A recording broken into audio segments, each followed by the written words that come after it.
bersaing dengan rival bisnis sampai ke momen paling krusial. Aku tak sengaja mendengar isi hatinya. Dia tampak sangat tampan saat bernegosiasi. Ternyata cowok yang serius paling tampan. Astaga! Mulut kecil ini ingin mencium dia. Bahkan saat marah dia tetap imut. Andai saja aku bisa dimarahi lebih banyak. Rasanya enak. Aku menatap Ye Qingwu yang duduk di seberang dengan wajah beku. Dia di permukaan masih terus mengoceh. Yun Haoyu, aku beritahu kamu. Tanah ini sangat penting bagi grup Ye kami. Jangan harap aku akan mundur. Tapi, sebenarnya Xinsheng pakai sampo merek apa? Harum sekali. Benar-benar ingin menancapkannya ke lehernya. Tidak boleh menghisap terlalu kuat. Tidak tahan lagi. Cepat atau lambat aku akan mengikatnya ke tempat tidurku. Bukankah sudah disepakati? Tidak akan berhubungan lagi sampai mati. Kenapa dia terus memikirkan untuk tidur denganku? Aku dan Ye Qingwu sudah kenal sejak kecil. Kami juga tidak akur sejak kecil. Dulu kedua keluarga makan bersama. Aku makan makanan pedas. Dia makan makanan manis. Aku ingin pergi ke taman hiburan. Dia bilang ingin pergi ke perpustakaan. Kemudian aku belajar ilmu alam. Dia memilih ilmu humaniora. Ada yang menulis surat cinta untukku. Dia melaporkannya. Tentu saja dia bolos kelas. Aku segera melaporkannya ke kepala sekolah. Selama kami berdua berada di bawah satu atap, langsung tercipta situasi yang tidak dapat berdamai. Tapi yang tak kusangka adalah, rival ini ternyata tidak seperti yang kupikirkan. Ternyata dia terus memikirkan aku. Orang beku ini, mungkin dia suka aku. Hatiku berdebar. Tatapannya berubah. Kamu tidak akan membuatku. Keluarga Yun, kami juga tidak akan membiarkanmu memiliki tanah ini. Keluarga Yun, kami pasti harus merebutnya. Bagaimana? Sikapnya yang serius sangat keren. Jika terus seperti ini, aku mungkin tidak bisa bertahan lama lagi. Akan segera ditaklukkan olehnya. Tidak boleh. Tanah ini aku pasti tidak boleh memberikannya kepadanya. Kecuali aku mendengarkan suaranya. Seketika aku membuka mata lebar, menatap Ye Qingwu sambil menunggu dia berkata. Kecuali dia lebih dominan lagi. Tekanan yang lebih kuat lagi. Kalau saat itu aku tidak tahan, aku akan menyerahkan tanah ini kepadanya. Aku mengernyitkan wajah. Bukan? Kan? Apakah wanita ini suka disakiti? Melihat wajahnya yang sangat cantik, berpakaian dengan setelan kerja yang agak serius. Dulu ketika di sekolah, banyak pria yang mengejarnya. Tapi dia belum pernah menerima lamaran siapapun. Karena itu, dia memiliki julukan di sekolah sebagai Dewi yang menahan diri. Hal itu sempat membuat orang luar berpikir dia tidak suka pria. Tapi orang yang begitu dingin itu malah mengeluarkan suara seperti ini. Tidak, mungkinkah aku belakangan ini tidak cukup istirahat? Baru saja aku mengalami halusinasi pendengaran. Aku mengangkat tangan, mengusap alis, mencoba membuat diriku lebih sadar. Aku sangat kasihan padanya. Aku benar-benar sial. Kalau begitu, membuat si bayi begitu nakal. Aku harus pakai alasan apa untuk menyerahkan tanah ini ke si bayi, tanpa membuat si bayi merasa aku sengaja memberikannya. Apakah si bayi memanggilku? Bukan? Kan? Dia tampak sangat dingin dan tak berperasaan di luar. Ternyata hatinya begitu kontras, begitu pendiam tapi sensual. Aku tiba-tiba ingin menguji dia, melihat reaksinya. Lalu aku sengaja menutup dada, berpura-pura terlihat tidak enak. Aku terasa agak tidak nyaman. Tapi Ye Qingwu mendengar kata-kataku itu. Dia hanya mengerutkan alis dan berkata, kamu tidak enak badan, masih paksa datang menegosiasikan dengan aku. Untuk apa? Ternyata masih begitu tak berperasaan. Sepertinya tadi aku memang mengalami halusinasi pendengaran. Tapi detik berikutnya suaranya muncul. Apakah si bayi sakit? Aku benar-benar khawatir. Mungkinkah tekanan yang aku berikan terlalu besar, membuat si bayi tidak tahan? Aku benar-benar sial. Benar-benar ingin merasakan sakitnya si bayi. Aku tidak ingin si bayi merasa sedikit pun tersinggung. Dia tiba-tiba berdiri, dengan ekspresi bingung dan tak tahu harus berbuat apa. Dia menatapku. Kalau bukan karena aku mendengar suaranya di dalam hati, pasti aku akan mengira dia sekarang ingin melihatku menjadi bahan tertawaan. Seketika aku terpikir untuk melakukan lelucon. Benar-benar menyenangkan. Aku memutuskan untuk bermain-main lagi dengannya. Sepertinya aku demam. Aku sangat tidak enak badan. Sambil berkata, aku pura-pura terlihat lemah, seluruh tubuh seolah akan jatuh. Bayi demam semakin panas. Suara hati Ye Qingwu kembali terdengar. Tidak pedulikan lagi. Menyelamatkan orang dulu yang penting. Sebelum aku sempat menyadari, Ye Qingwu tiba-tiba berlari ke arahku. Dia menahanku dengan satu tangan. Tubuhnya menempel erat pada diriku. Aku bahkan bisa mencium aroma harum pada tubuh Ye Qingwu. Postur bayi itu bagus, sepertinya ada otot. Ingin sekali menyentuh, sangat takut. Tak tahan ingin menggigitnya. Mendengar kata-kata itu, hatiku langsung terasa panik. Cepat lepaskan aku. Aku tidak apa-apa. Jangan memaksakan diri. Meskipun kami berdua adalah pesaing, aku juga tidak bisa melihatmu mengalami kecelakaan. Setelah selesai berbicara, dia berkata kepada asistennya di samping, cepat pergi menyiapkan negosiasi mobil. Diumumkan oleh dia secara sepihak dihentikan. Asisten bergegas menuju area parkir. Dia menuntunku turun.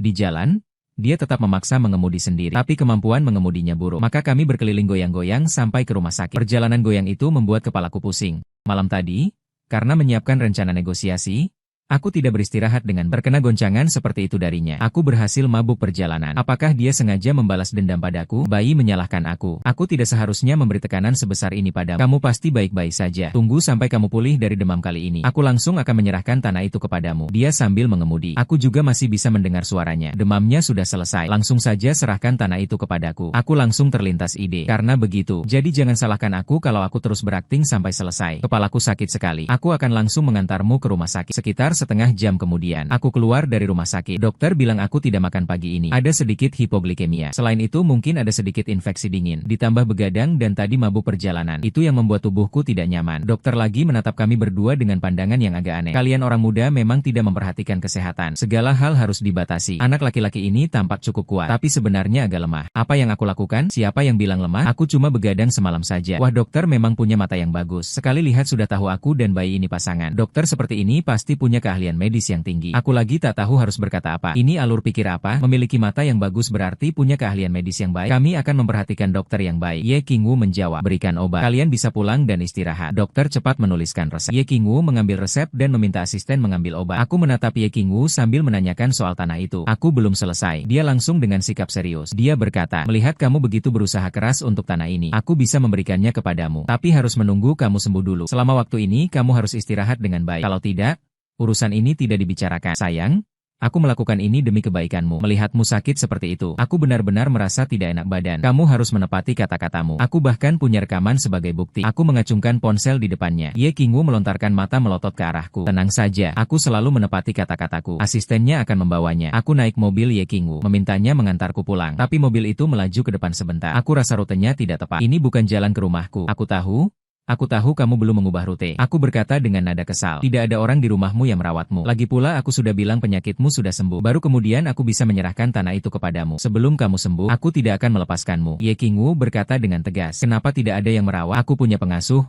Sudahlah, demi tanah itu, aku menahan diri. Ini adalah tugas penting yang diberikan keluarga kepadaku. Kalau aku tidak menyelesaikannya, bukankah itu membuatku kehilangan muka? Mobil itu tidak lama kemudian sampai di rumah Ye Qingwu. Rumahnya sangat besar, tapi kosong melompong. Aku akan menaruhkan air untukmu. Nanti setelah minum obat, istirahat dulu ya. Suara Ye Qingwu terdengar. Aku menjawab, duduk santai di sofa. Tak lama kemudian Ye Qingwu datang membawa segelas air. Membawa obat flu, dia tiba. Aku mendekat. Tidak lama setelah aku minum obat, aku mulai merasa mengantuk. Kelopak mataku hampir terjatuh. Tidak bisa menahan lagi. Tiba-tiba suara hati Ye Qingwu terdengar lagi. Ini pertama kalinya membiarkan bayi datang ke rumahku. Aku harus berperilaku baik di depan bayi. Bisa merawat bayi. Berada satu ruangan dengan bayi. Sungguh sangat menyenangkan. Berinteraksi dekat dengan bayi. Rasanya bayi semakin tampan. Suara-suara kecil ini terus terdengar di telingaku. Aku tiba-tiba merasa situasinya agak tidak beres. Seorang pria dan seorang wanita sendirian berada dalam satu ruangan. Jika dia melakukan sesuatu padaku, bukankah itu akan menjadi buruk? Tanah itu memang penting. Tapi aku masih murni. Pengalaman pertama seorang pria juga penting. Kamu dulu istirahat dengan baik. Aku pergi mandi, lalu membantu kamu merapikan tempat tidur. Mandi dan merapikan tempat tidur. Hatiku mulai berdebar kencang. Kamu dulu mandi dulu. Aku sudah memikirkan dalam hati. Nanti dia mandi. Aku akan melarikan diri. Lagi pula aku punya bukti rekaman. Tanah itu pasti tidak akan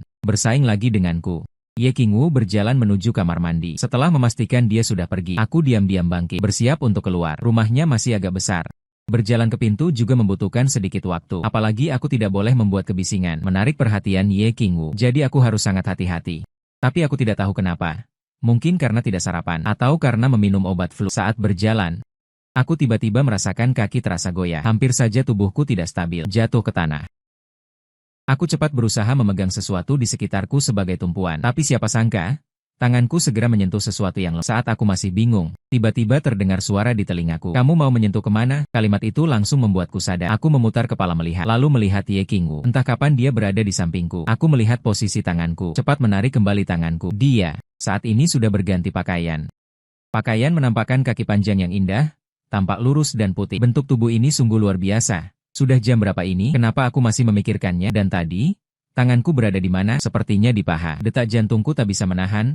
Jadi lebih cepat beberapa detak. Aku terdiam, tidak bisa berkata apa-apa. Aroma di tubuh bayi itu harum sekali. Ingin sekali mencium bayi itu. Mendengar suara itu, secara refleks, aku melangkah mundur 2 langkah. Tapi tepat di bawah kaki ada sebuah hiasan. Aku tidak menyadari, hampir tersandung. Ye Qingwu cepat tangannya dan matanya menolongku. Saat ini kami hampir bersentuhan jarak 0. Pandangan mata kami bertemu. Suara hati Ye Qingwu kembali terdengar. Bayi itu terlalu tampan. Aku tak bisa menahan lagi. Aku ingin mencium bayi itu dengan kuat. Melihat wajah Ye Qingwu yang cantik sampai terkesan memikat. Mendekat sedikit demi sedikit. Jujur saja, meskipun sudah bersaing dengannya selama bertahun-tahun. Tapi situasi saat ini, jika aku melawan, itu akan membuatku lebih buruk dari binatang. Tidak peduli lagi. Bayi, aku akan memulai. Detik berikutnya, dia mendekat ke sudut bibirku. Dia langsung mencium dengan kuat. Dalam sekejap, aku merasakan bibir yang kenyal menempel, harumnya dan lembut.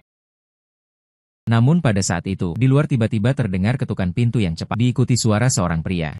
Datang dari luar pintu. Sister Qingwu, apakah kamu di rumah? Ini Lin Xiangnan, adik laki-laki sahabat baik Ye Qingwu. Semua orang di lingkaran tahu bahwa Lin Xiangnan menyukai Ye Qingwu. Selain itu, keluarga Lin dan keluarga Ye berencana menjodohkan mereka. Baru-baru ini, ada orang di lingkaran yang berkata, Lin Xiangnan bersiap melamar Ye Qingwu. Memikirkan hal itu, hatiku terasa aneh tidak nyaman. Secara refleks, aku ingin menolak wanita di sisiku. Namun Ye Qingwu mencium dengan lebih kuat.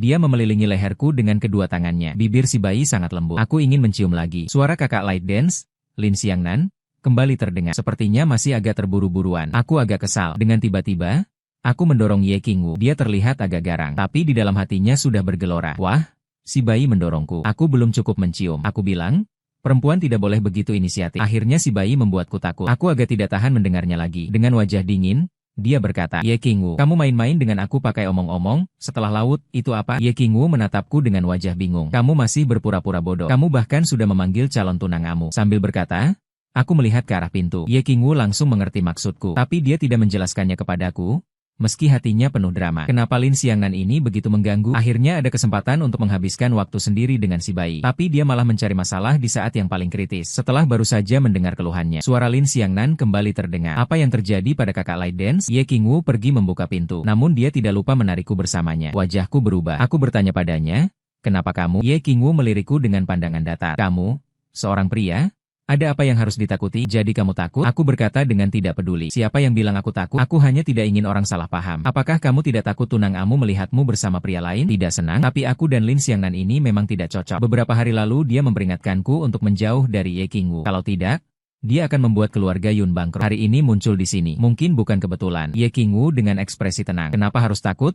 Padahal hatinya senang. Apakah si bayi cemburu? Dia ternyata cemburu. Itu membuktikan dia juga suka padaku. Bagus sekali. Aku bisa memanfaatkan kesempatan ini untuk mengungkapkan perasaanku secara resmi kepadanya. Apa? Dia ingin mengungkapkan perasaannya kepadaku. Aku terdiam sejenak. Ye Qingwu sudah membuka pintu. Saat Lin Xiangnan yang berdiri di pintu melihatku, dia tidak merasa terkejut sama sekali. Pada saat kami saling menatap, ada kilatan amarah di matanya. Ada apa? Suara Ye Qingwu terdengar dingin. Sama sekali tidak seperti rumor di lingkaran itu. Berhubungan mesra dengan Lin Xiangnan. Lin Xiangnan melangkah maju satu langkah. Ingin menarik tangan Ye Qingwu. Tapi dia menghindar. Lin Xiangnan, kamu tidak tahu bahwa pria dan wanita tidak boleh saling menyentuh? Ekspresi Lin Xiangnan jelas terlihat kecewa. Matanya menatap Ye Qingwu dengan tajam. Menarik tanganku? Kakak Qingwu. Kalau begitu, kenapa kamu menarik tangan Yun Haoyu? Aku bersedia. Ada keberatan? Ye Qingwu menjawab dengan agak tidak sabar. Di dalam hatinya terus bergumam. Lin Xiangnan ini benar-benar mengganggu. Jika bukan karena dia adalah adik Lin Sixi, aku benar-benar tidak ingin memperhatikannya sama sekali. Aku terkejut. Dia tidak suka Lin Xiangnan. Lin Xiangnan menggigit bibir bawahnya dengan keras. Kelopak mata yang memerah. Seolah-olah akan menangis kapan saja. Dia tidak berani mengucapkan apa-apa di depan Ye Qingwu. Jadi dia mengalihkan tuduhan ke arahku. Yun Haoyu, kamu memang tidak punya rasa malu. Untuk mendapatkan tanah itu, kamu benar-benar memakai segala cara. Apakah dia maksudnya rencana tampan? Bagaimana dia tahu aku juga bersaing untuk tanah itu? Apakah dia menyelidiki aku? Tidak heran dia muncul tepat waktu di sini. Aku baru saja ingin berkata sesuatu. Ye Qingwu mendekat ke tubuhku. Wajahnya menempel erat di dadaku. Menyela sejenak. Aku hanya merasakan detak jantungku berdegup kencang. Pasti dia yang membuat jantungku berdebar. Pasti dia. Aku suka taktik tampan dia. Aku suka dia menggoda aku. Ye Qingwu berkata serius, namun dengan suara yang indah dan tak dapat ditolak. Bukan aku yang pakai taktik. Jelas aku selalu pasif. Ya, dan kata-kata buas apa ini? Lin Xiangnan terdiam di tempat. Ekspresinya seakan-akan pecah. Kakak Qingwu, apakah orang yang kamu suka bukan aku, tapi Yun Haoyu? Ye Qingwu, mata dinginnya terisi rasa dendam. Suaranya tanpa sedikit pun kehangatan. Kapan aku pernah bilang, aku suka kamu? Kamu sendiri yang terus menyebar rumor di luar. Kita bersama. Kamu tidak sampai percaya pada kata-katamu sendiri. Kan? Kalau nanti kamu berani menyebar rumor lagi, kata-kata tentang siapa yang aku suka, jangan menyalahkan aku kalau tidak memberi kamu kelonggaran. Lin Xiangnan langsung meneteskan air mata. Seorang pria menangis seperti ini benar-benar membuatku tak berkata-kata. Ye Qingwu takut Lin Xiangnan masih belum mau menyerah. Dia berkata lagi, mulai sekarang, jangan datang ke rumahku kalau tidak ada urusan. Bahkan kalau ada urusan, kamu juga bisa minta kakakmu menyampaikan ke kakak Qingwu. Kata-kata Lin Xiangnan belum selesai. Ye Qingwu langsung menutup pintu. Lalu aku mendengar Ye Qingwu berkata dalam hati, akhirnya jelas, sayang tidak akan salah paham lagi tentang hubunganku dengan Lin Xiangnan. Jantung sayang berdebar sangat cepat. Apakah ada yang tidak nyaman? Dia mengangkat tangan dan menyentuh dadaku. Alisnya berkerut. Kenapa jantungmu berdebar begitu cepat? Karena kamu memelukku terlalu erat. Aku berkata dengan kesal. Ye Qingwu akhirnya menyadari. Dia segera melepaskanku. Baru saja aku berpikir Lin Xiangnan melihat kamu dan aku bersama, maka dia tidak akan terus menggangguku lagi. Hanya begitu saja. Aku menatap mata Ye Qingwu. Ye Qingwu mengangguk. Dalam hati saya menangis sambil berpikir, saya tadi sudah mengungkapkannya begitu jelas. Apakah sayang masih belum menyadarinya? Jadi kamu bilang ingin aku menggoda kamu juga palsu? Ya, saya mendekat ke wajah Ye Qingwu. Pada saat itu, jarak antara dua wajah hanya beberapa sentimeter. Ye Qingwu menelan ludah dengan gugup. Di mulutnya bilang itu palsu, tapi di hati tentu saja itu nyata. Saya ingin menempel pada Sayang selama 24 jam. Benar-benar wanita yang berkata tidak sesuai hati. Saya mengangkat sudut bibir. Tak tahan, menguap. Katanya saya mengantuk. Lagi pula saat ini dia tidak akan membiarkan saya pulang. Lebih baik tidur dulu. Saya akan merapikan kamar untukmu. Ye Qingwu dengan cepat merapikannya. Satu kamar. Saya berbaring di tempat tidur dan cepat tertidur. Tidak tahu berapa lama saya tidur. Saya terbangun karena dering telepon seluler. Saya mengantuk mengangkat telepon dan menjawab panggilan. Hao Yu? Kamu benar-benar berhasil, saudara baik. Suara Chen De yang bersemangat terdengar dari telepon. Saya belum tahu apa yang terjadi. Lihat cepat postingan yang saya teruskan kepadamu. Menutup telepon. Saya membuka postingan yang dikirim Chen Ze. Hanya dengan melihat judul postingan, saya langsung terjaga. Letnan besar keluarga Yun merebut tanah di kota utara. Menggunakan segala cara menggoda tunangan Lin Xiangnan, Ye Qingwu sekarang sudah tinggal di rumah Ye Qingwu. Video dalam postingan. Tepat saat Lin Xiangnan datang ke Ye Qingwu pagi itu. Lin Xiangnan dalam video sangat sedih. Dan dari sudut video, itu saya memeluk Ye Qingwu. Yang terpenting hanya ada gambar, tanpa suara. Jumlah tampilan postingan ini sudah mencapai puluhan juta. Saya langsung kebingungan. Lin Xiangnan ini demi menjelekkan saya. Benar-benar rela mengeluarkan biaya besar. Saya melihat komentar. Hampir semuanya memaki saya. Saya tidak tahan lagi melihatnya. Hao Yu? Kamu dan Ye Qingwu benar-benar tinggal serumah. Chen De mengirim pesan bergosip. Aku menghela napas dan menjawab, tidak. Chen Ze lagi bertanya dengan bingung. Lalu bagaimana Ye Qingwu bisa berada di pelukanmu? Aku menjelaskan secara singkat apa yang terjadi saat itu kepadanya. Setelah mendengarnya, Chen Ze mengirimkan sebuah voice note sambil mengumpat. Lin Xiangnan ini memang sangat kejam. Ye Qingwu tidak menyukainya. Tapi dia masih mau membuat drama seperti ini. Tapi ngomong-ngomong kembali, orang yang dekat dengan sumber peluang lebih dulu mendapat keuntungan. Kamu harus memanfaatkan kesempatan ini. Aku dan Ye Qingwu sudah begitu akrab. Kemana aku bisa turun tangan? Bermain memang bermain. Berkelahi memang berkelahi. Aku memang tidak pernah berpikir untuk bersama Ye Qingwu. Tapi anehnya, saat dia menciumku, aku sama sekali tidak merasa tidak suka. Bahkan aku sangat menyukai perasaan itu. Apakah aku juga suka memakan rumput tetangga saat sedang ngobrol? Ayahku tiba-tiba menelepon. Mungkin dia ingin menanyakan soal tanah. Begitu telepon terhubung, suara tawa ayahku langsung terdengar dari ponsel. Kamu memang anak laki-laki terbaik ayah. Masa depan keluarga Yun kini bergantung padamu. Ayah? Apa yang kamu katakan? Aku kebingungan total. Anak tidak menyembunyikannya darimu. Ayah, keluarga kita sudah bangkrut. Ayah sudah membawa adikmu ke luar negeri. Tapi jangan khawatir, ayah masih menyimpan perusahaanmu untukmu. Aku yakin dengan kemampuanmu, kamu pasti bisa bangkit kembali. Kata ayahku seperti bom berat. Langsung membuatku terjatuh ke jurang. Ayah? Bagaimana kamu bisa begitu? Aku tidak akan membicarakannya dulu. Pesawat akan lepas landas. Ayahku sama sekali tidak memberi kesempatan bagiku untuk bicara. Langsung menutup telepon. Perusahaan bangkrut. Dia meninggalkan perusahaan itu kepadaku. Tidak diragukan lagi, dia meninggalkan utangnya kepadaku. Benar-benar ayah kandungku. Kalau begitu, meskipun saya mendapatkan tanah itu, juga belum tentu saya bisa melunasi hutang ini. Sekarang hanya ada satu cara. Setelah saya berpakaian, saya menemukan Ye Qingwu yang sedang bekerja di ruang belajar. Saya menaruh ponsel yang terbuka pada halaman posting, langsung melemparkannya di depan Ye Qingwu. Tanya, bagaimana kamu berencana mengatasi hal ini? Ye Qingwu hanya melirik dengan tenang, lalu berdiri dan berjalan ke depan saya. Suaranya mengandung sedikit keambiguan. Kamu ingin saya bagaimana? Kamu harus bertanggung jawab padaku. Saya langsung mengucapkan. Saya mengira dia akan ragu sebentar. Ternyata dia tidak ragu sama sekali. Dia menjawab, baik. Ayo langsung pergi ambil akta nikah sekarang. Bukankah kamu tidak mau mempertimbangkan dulu? Apakah kamu tidak takut ini jebakan? Tidak perlu dipikirkan. Keesokan paginya, Ye Qingwu langsung menarik saya, membawa buku rumah tangga, dan bergegas ke kantor urusan sipil. Takut kalau terlambat 1 menit, saya akan berlari seperti biasanya di jalan menuju sana. Meskipun Ye Qingwu tidak mengucapkan sepatah kata pun, tapi saya mendengar drama psikologi sepanjang perjalanan. Hari ini memang hari yang baik. Setelah menunggu bertahun-tahun, akhirnya bisa bersama si bayi. Hehe. Setelah mendapatkan akta nikah, saya akan membawanya pulang, memberikan semua saham saya kepadanya. Aduh, saat menikah nanti saya akan memakai gaun apa? Sangat menantikan. Sangat menantikan. Dulu saya hanya menganggap Ye Qingwu selalu dingin. Tidak menyangka dia ternyata orang yang romantis. Jika saya langsung menikah dengannya seperti ini, apakah itu akan terasa tidak adil baginya? Lagi pula saya hanya ingin memanfaatkan dia untuk menyelesaikan krisis keluarga Yun. Saat mobil berhenti di depan kantor urusan sipil, saya agak ragu. Ye Qingwu, apakah kamu yakin ingin mengambil akta nikah bersamaku? Saya menanyakannya lagi kepadanya. Ye Qingwu terkejut sejenak. Lalu dengan tegas berkata, aku yakin.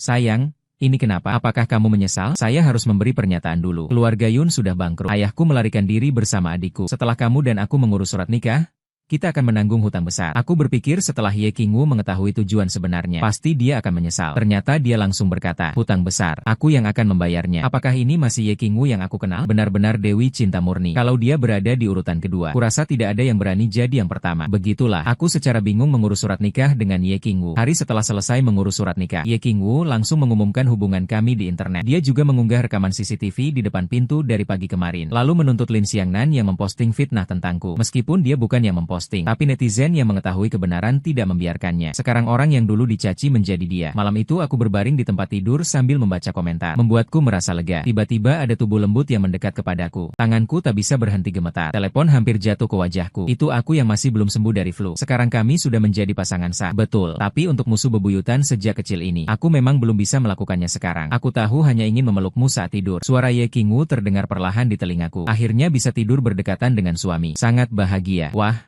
suamiku?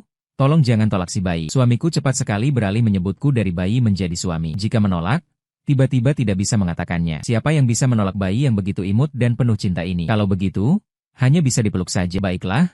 Ye Qingwu memelukku sepanjang malam. Saat bangun keesokan harinya, aku hanya merasakan punggung dan pinggang sakit. Tapi Ye Qingwu tampaknya tidak terpengaruh. Bahkan dia sangat senang. Kamu tidak capek? Aku penasaran menatapnya. Bulu mata panjang Ye Qingwu bergetar sedikit. Tidak capek. Memeluk suami saat tidur. Bagaimana bisa lelah? Aduh, kalau suamiku juga suka aku, pasti bagus. Sepanjang malam tetap dalam satu posisi. Tidak lelah itu aneh. Tapi aku tidak bilang pakai. Ye Qingwu mengeluarkan sebuah kartu dari tasnya dan memberikannya padaku. Malam ini ulang tahun kakek. Kamu temani aku pulang. Kartu itu berisi 200. Kamu pergi beli beberapa set pakaian yang cocok. 200. Aku berkedip. Dengan ragu aku tidak mengambil kartu itu. Ye Qingwu mengangkat alisnya. Kenapa merasa kurang? Bukankah uang ini seharusnya disimpan untuk membantu melunasi hutangku? Kemarin aku sudah meminta sekretaris uang ayahku untuk menghitungnya. Grup Yun memiliki total hutang 2 miliar. 2 miliar mungkin tidak banyak bagi Ye Qingwu. Tapi bagi seorang anak kaya yang jatuh miskin, itu adalah jumlah yang sangat besar. Tenang saja, uang yang terutang oleh grup Yun sudah aku lunasi. Ini uang saku kamu. Ye Qingwu menatapku dengan wajah yang murah hati. Aku menatap dengan mata terbelalak. Kapan dia melunasinya? Kenapa aku tidak tahu suamiku tidak berkata apa-apa? Apakah dia tidak suka karena uang saku yang aku beri terlalu sedikit? Mungkin nanti aku kirim lagi 200 kepadanya. Ye Qingwu menatapku, namun tidak santai dengan perasaannya. Aku tiba-tiba merasa terharu. Ayah kandungku tidak sebaik dia. Aku tidak pantas mendapat ini. Cukup. Cukup. Ekspresi Ye Qingwu terhenti. Dia menatapku dengan tatapan curiga. Tidak apa-apa.